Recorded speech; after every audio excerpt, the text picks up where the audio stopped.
This is the War Room Roundtable podcast, the show that takes you around the world to share interviews with some of the most successful and relevant businessmen and women on the planet. Hear their stories and get the most important business lessons they've learned on the road to success, and get exclusive advice on how to implement their successes into your life and business.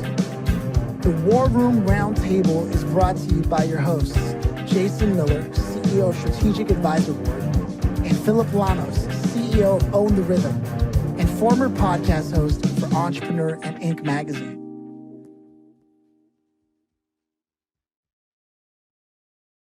Welcome to the War Room, Greg. How are you feeling today? Pretty good. Yeah, I get the sense. I get the feeling. Listen, let's kick it off with how we usually do things here. It's my favorite question. Do you, Greg, come from a family of entrepreneurs? I do. Well, my mother and father started a restaurant when I was a kid. And I don't know if this happens very often, but that restaurant took off in one day and never stopped. And to this day, it's still going on. Now they sold it. It's been sold a couple of times, but it was just one of those businesses that just like they couldn't keep up. They couldn't keep up. And so that was pretty interesting. And not a lot of businesses are that way. So my mom owned, kind of ran the restaurant. It was called Mario's up in the mountains where I grew up. And then my dad had a plumbing company. And so he, ran his own company. So yeah, I was kind of, raised in that environment, which I guess it's lucky, in a lot of ways. Yeah. I believe in it. I mean, yeah, it's hard to deny like what you grow up around and how that impacts your life. But at what point did business for you become a reality for like you as a person, not like, oh, my parents and their business? Like, I believe I can do this. At what point in your life did that happen? Well, when my father introduced me to his best friend in Manhattan, because my dad was from New York City and my mom was from Colorado. And his best friend is a multi-millionaire. He owns big restaurants all over Manhattan, and condos in Sicily. And my dad wanted him to help me out because I was lost and didn't know what I was doing. He goes, "No, your son's too old." And then when he said I was too old, I go, "Well, I better start my own company." So I said, "Hey, look, I can't work for anybody." So that's kind of when I started my own company 25 years ago, actually. Wow. Okay. So he made an introduction, and the introduction was for him to mentor you or work for his company. I'm not sure I got that. I think he was supposed to mentor me and help me out and, give me a direction. And his friend just said, yeah, I'm pretty sure he just said, "Look, I got bigger things to do than, babysit your son." Wow. So you took that and then decided, well, then I'm just going to start my own thing. Mm-hmm. And was it because you had grown up seeing what you saw that you kind of knew how to navigate it? Or was it like anything else in life, one foot in front of the other, and at some point the foot hit the mouth and you were like, okay, well, that's not how you do that, and then you moved on to something else? Yeah, no, I just did it mostly by default. I had no clue what I was doing.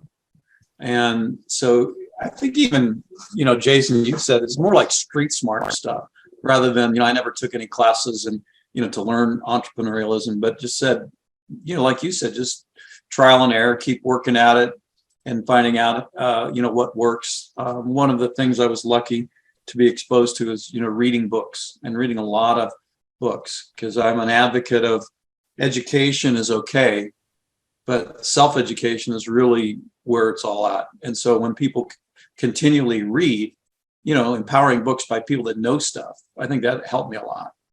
And so that's part of our culture now of what I do.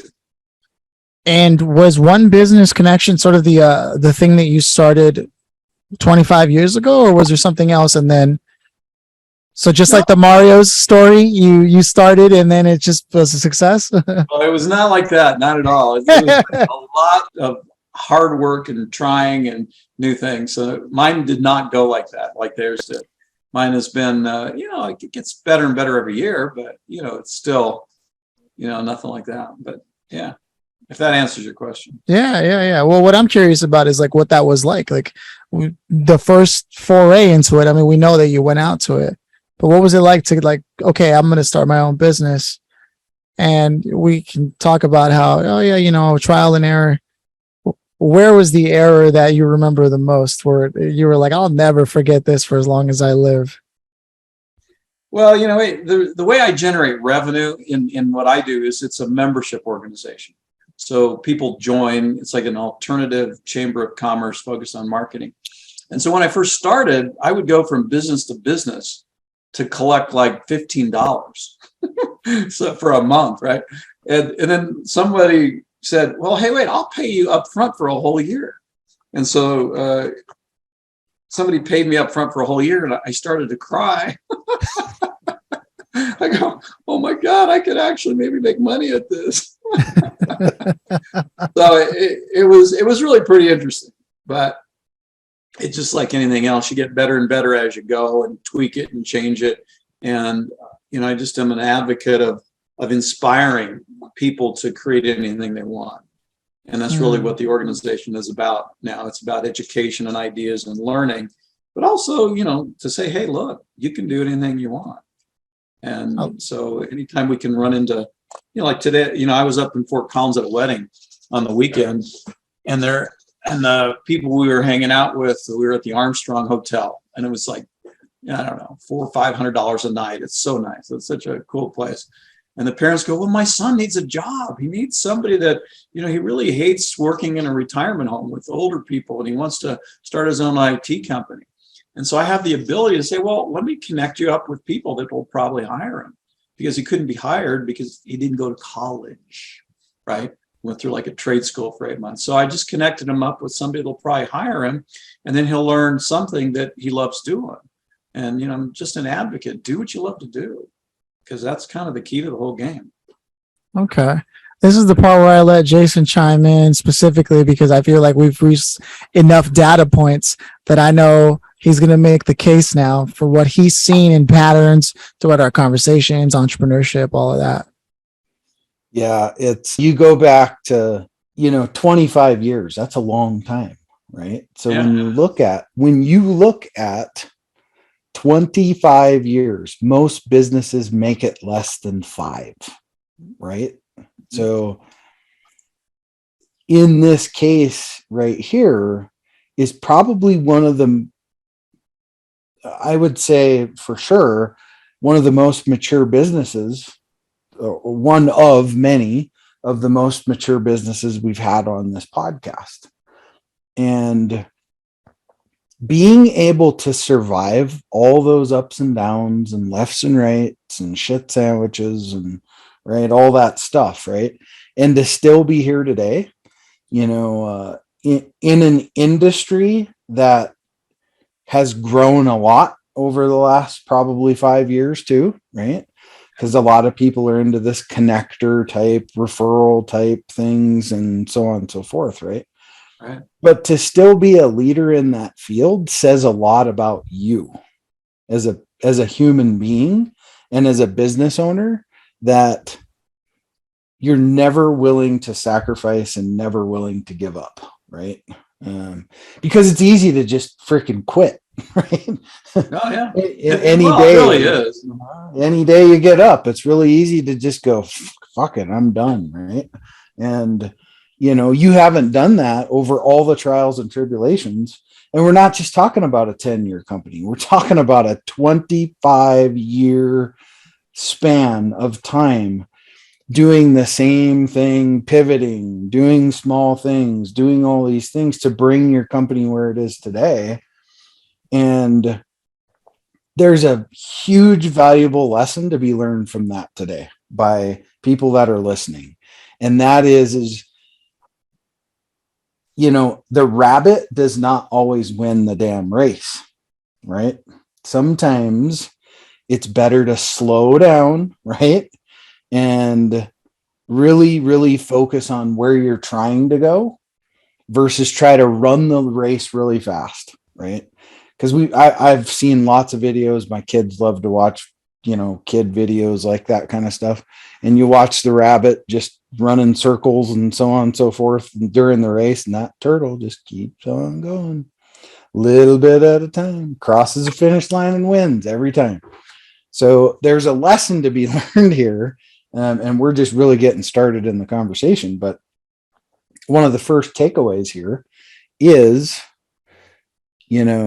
over time, it's like wine. A wine always usually gets better over time, right?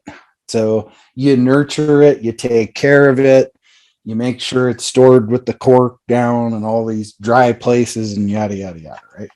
Well, it's the same way with a business. You nurture it and you can make it to 25 years. You don't, you treat it like a race car, probably ain't gonna make it. Yeah. So, and, I always ask people, why is Starbucks so successful? And believe me, I'm not playing in that league. I'm really not. But I mean, why is Starbucks so successful? And people go, oh, because of this, because they have a logo, but they don't have a tagline or this or that. What I always say, they've been around since 1971. mm-hmm. It's actually true, So, longevity, there is something to longevity. There really is. And also still enjoying what you're doing. And I do, because I'm kind of an advocate that the journey is the reward. So the process is what's fun about life in general. And so, yeah, I still enjoy doing it, which is fun. For me, knowing how much of an advocate you are for learning, and that's like one of the requirements as an entrepreneur. We were just talking about this in our last conversation, how in order to grow your business, you have to develop yourself through personal development, and that personal development then grows your business and so on and so forth. And I feel like it'd be a missed opportunity to not ask someone who is that committed to personal development and encouraging others to find their way into education in that sense. Do you have any things that you go to, like maybe something you've read or studied that you always go back to and you just continually find value from? Oh, sure. Absolutely. Yeah, because I'm an advocate of reading the same book over and over. Or maybe it's just because of my memory. I don't know. But every time you read a book, again, you're a different person in a lot of ways. And so you're going to pull something out of it. But, one of the things I really think a lot of entrepreneurs should study is Napoleon Hill and Andrew Carnegie and, the Think and Grow Rich and that whole series of books, 17 Principles of Success. I mean, that stuff really works. And, Andrew Carnegie, he really wanted to leave the philosophy of American achievement behind, and you can find it in his books. And, and there's audio programs and all that, but I really love that stuff. And then I also like an audio program called Your Wish is Your Command. And that was something done by the Global Information Network that's still around. And that stuff is absolutely fascinating. And it's really about, a lot of it will incorporate Andrew Carnegie's philosophies and ideas, and so those are a couple of the ones I really like. And then there's all the standard ones like the Tony Robbins and Brian Tracy and, Zig Ziglar. And I don't know if you've studied much of Jim Rohn, but I mean, all that stuff is just tells people, hey, look, their success has a blueprint, and learn about it. What's fascinating to me is that most successful business owners, they read those, right? They definitely have known them. They're familiar with those. We call them the classics. Let's say that everybody, it's almost like it's part of the degree, right? Part of the degree in the streets of hard knocks. Some people read the Cliff Notes and were able to pass the test anyways, because they're kind of designed that way themselves. It's funny though, because then you'll have other people who read that and can't think their way or sell their way or work their way out of a paper bag.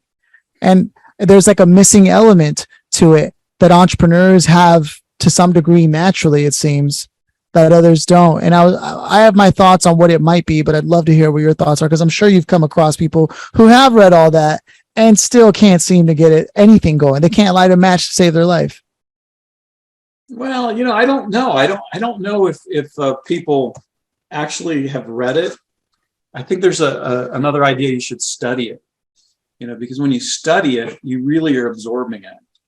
And whenever I run into a business owner that's really dying on the vine and not doing well, I mean, the first question I usually ask them is, what books are you reading?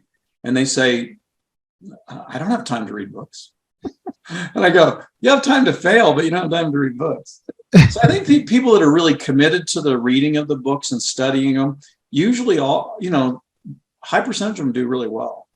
Really well. It's the person that has like the wrong attitude or frame of mind that probably won't stick with it much anyway.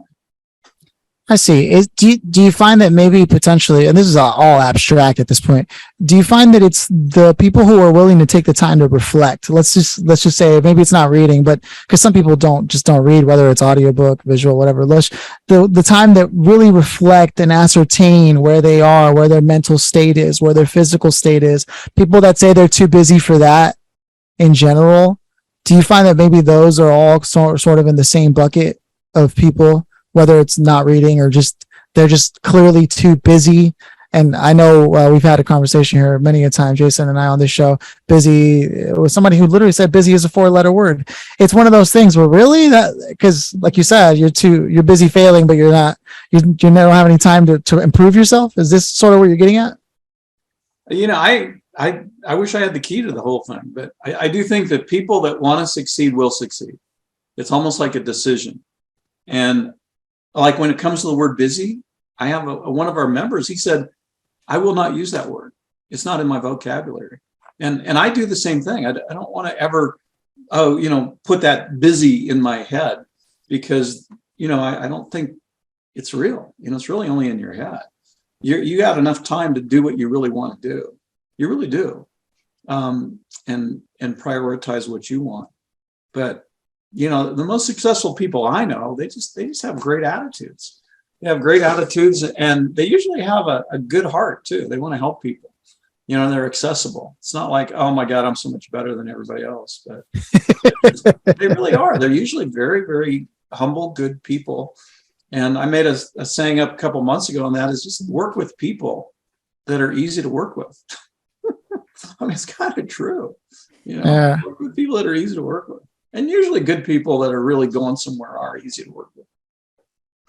I love this. So there's really no fluff to the conversation. It's almost like a callback to, hey, remember all those things you knew were important that you were doing, and then maybe you got caught up in the day-to-day?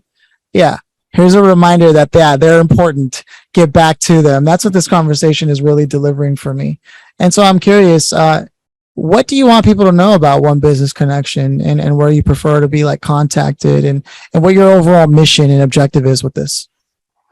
Well, my main mission is to be the #1 live business connection platform on earth, where every day people can go and meet new people and expand their connections and give them a place to go where, like, say somebody's having a bad day, go to one of our meetings. Whether it's virtual or live, they'll come away inspired. They really will, almost always. So it's really to be inspired in this world and to have a place where you can go where you're part of the subculture. And the subculture is entrepreneurialism. And, I did a Google search, a couple of days ago, and I think I'd done it before, but how many small businesses are there in the United States? And there's 31.7 million or something.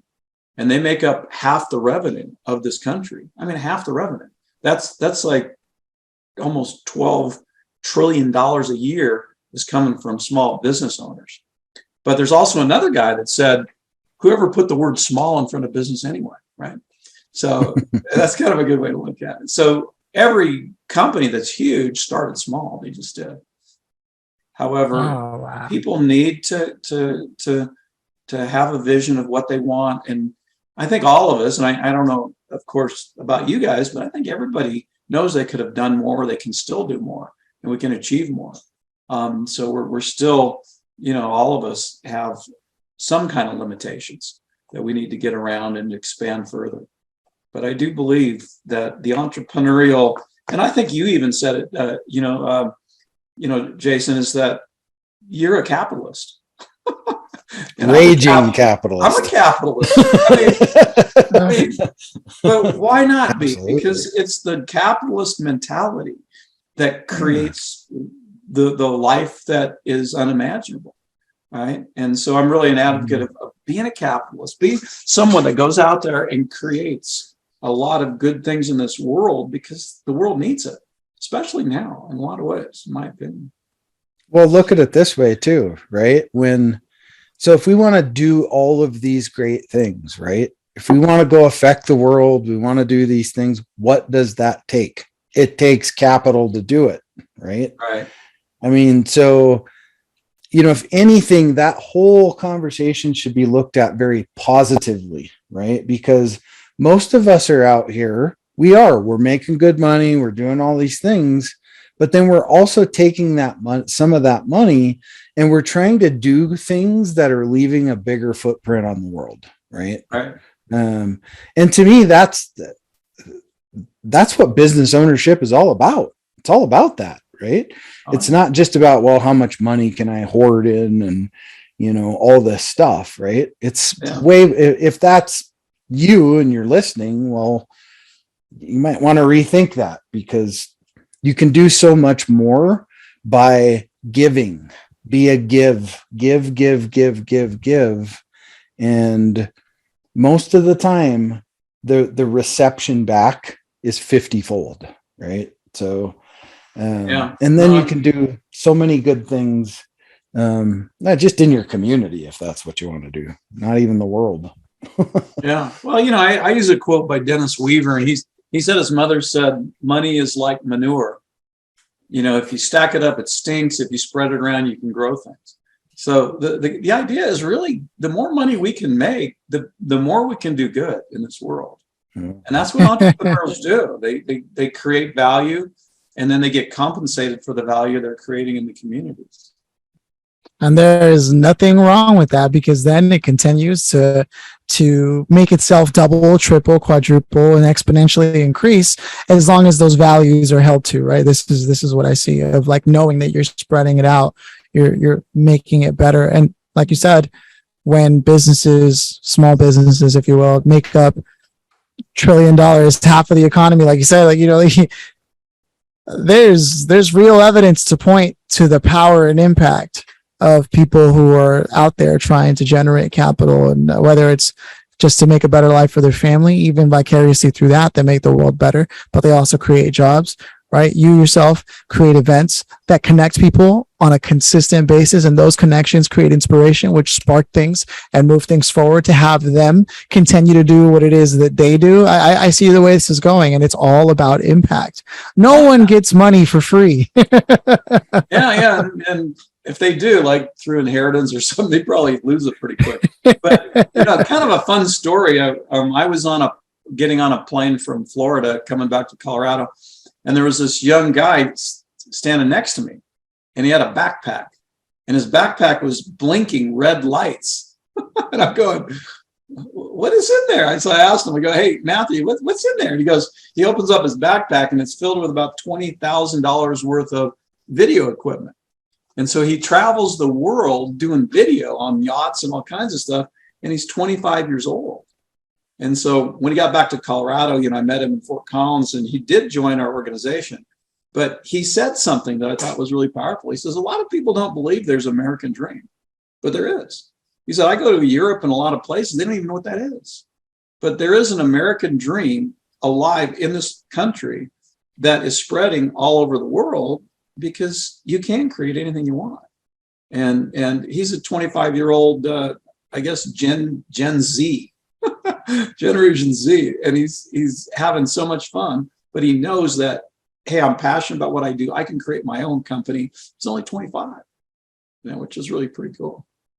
Yeah, no, it's powerful what's happening with the younger generation. And I think Gary Vee said, what's going to trip most of these business people out on LinkedIn is you don't even know the people that aren't applying to work for you. That's what you have to understand has happened in the world today. They don't have to apply to work for you. And entrepreneurship and the conversations we're having are quite literally making an example of why that's the case. Like you said, with the guy, Matthew, he's 25, and look at what he's doing. He doesn't have to go into it. He is the office, So with that said, if you could go back to that day that they tried to make the introduction to your dad's friend, knowing what you know now about business, life, and yourself, what would you go say to yourself then, knowing what you know now? What would I say to my dad's friend? No, to you, to yourself. When you heard all that and they're like, I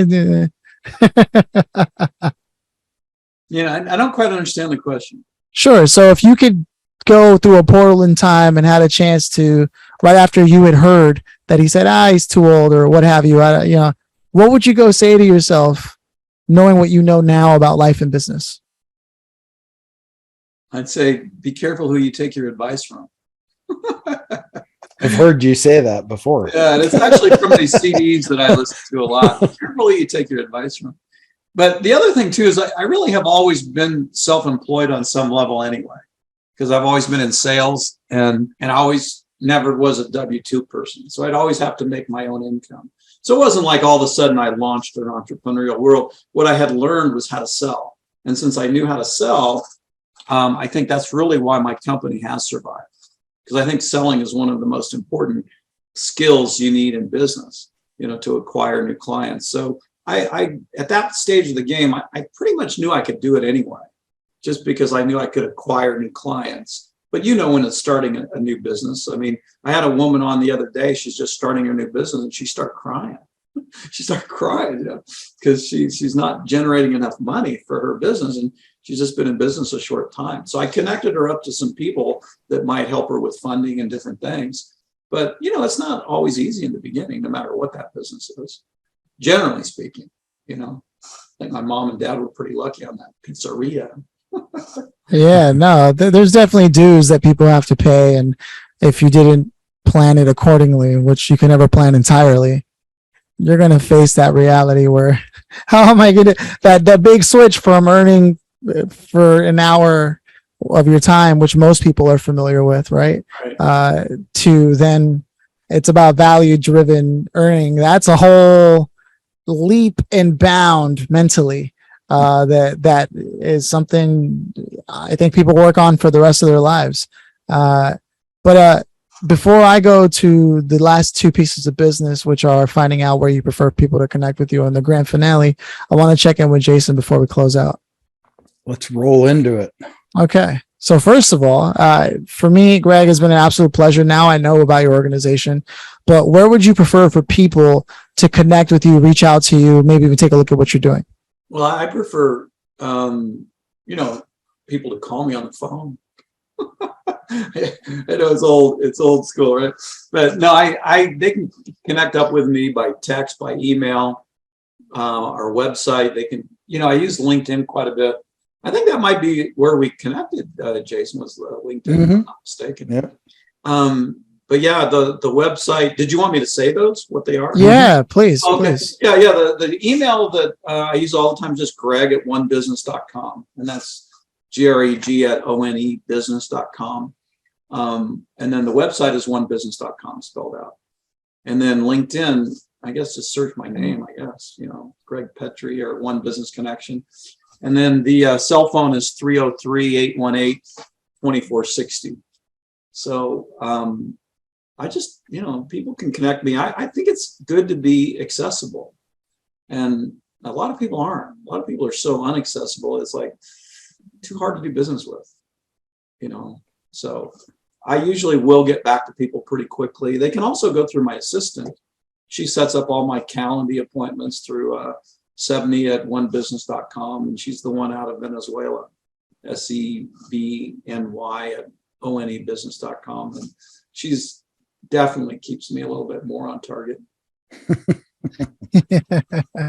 I'm hearing the magic of assistance. I feel like I would benefit from actually getting someone. It would cause me to do more instead of looking at everything I got to do. That's a whole different story. But speaking to as many professionals and different verticals, I'm beginning to learn the power of an assistant. It's a conversation worth having for another episode. But with that said, the grand finale, Greg, is if you could have invited anybody here to this conversation today, dead or alive, and from any point in place and time in the world, who would you have loved to have had here and why? Well, I don't know. That's the first person that came to mind was my dad. Because my dad is not around any longer. He passed away many, many years ago. and he passed away pretty young, actually. But he didn't believe that selling was a good industry, and he never really. I don't think he really liked that I was in the selling industry. But if he could be around today, and he was a pretty what do you call it, bigger than life person, over 6 feet tall, 220 pounds, kind of burly guy, right? And if he could see that, hey, really one of the reasons I succeeded in my own company in business is because of my ability to communicate and to sell, I think he'd be impressed. I think he'd like it. And who knows where he's at? Maybe he is around. I don't know. But he was a good person. He was a hard-nosed guy, raised in the Bronx of New York. But it would be fun to have him here. I think he'd have fun with it. Oh yeah, man. And there's definitely something to be said about somebody who understands the value of sales and what that means, because it's the lifeblood of a business. Every CEO has to have that at the minimum. That's like the entry ticket to the park. Yeah. But with that said, those are my closing thoughts, man. Thank you so much for sharing just a sliver of your journey, because I know it wasn't everything, but in the interest of time, we compressed as much as we could. But I'll let Jason roll us out with his thoughts as well. Yeah, Greg, it's been great to see you again. I know we just seen each other not too long ago in 3D. Like in person? Yeah, like that's What? You did what? Unheard of. Yeah, right. So every time we get to have a conversation, it's always a great conversation, and I appreciate you taking the time to come on the show. And as always, just great to have you around. You got great knowledge, you got a wonderful background in business, and that's something that needs to be shared. So thanks for sharing just a little sliver of your journey with our audience, and we appreciate it. And could I share one last thing? Yeah. Yes. Yeah. Jim Rohn, many years ago, he said the biggest conundrum in life is to be ambitious and content. And so I wrote a book. It's called Be. It's on Amazon. It's just like the back roads of personal awakening. So I really think that is. I read another book by Norman Vincent Peale called The Power of Positive Thinking. And in there was a chapter. And I really think this applies to business, but it also applies to wisdom in life. And in that chapter, it said a peaceful mind generates power. So when we're in a state of peace with ourselves in this world, that's when we can have the biggest impact and generate the most power. So the reason I'm saying that is that's kind of combining contentment with ambition. And when you combine them both and you're in that energy source, that's really where we can have the biggest impact in this world. And that's kind of my mission in many ways. Yeah. Passion and purpose. When passion and purpose collide, you are your most powerful self. Yeah, there you go. But anyway, hey, Phillip, thank you for taking the time. And Jason, thank you. And like you used Jim Rohn's quote, let's do remarkable things together. I mean, why not? Yeah. Awesome. Right on. No, it was a pleasure, man. Cheers. Cheers.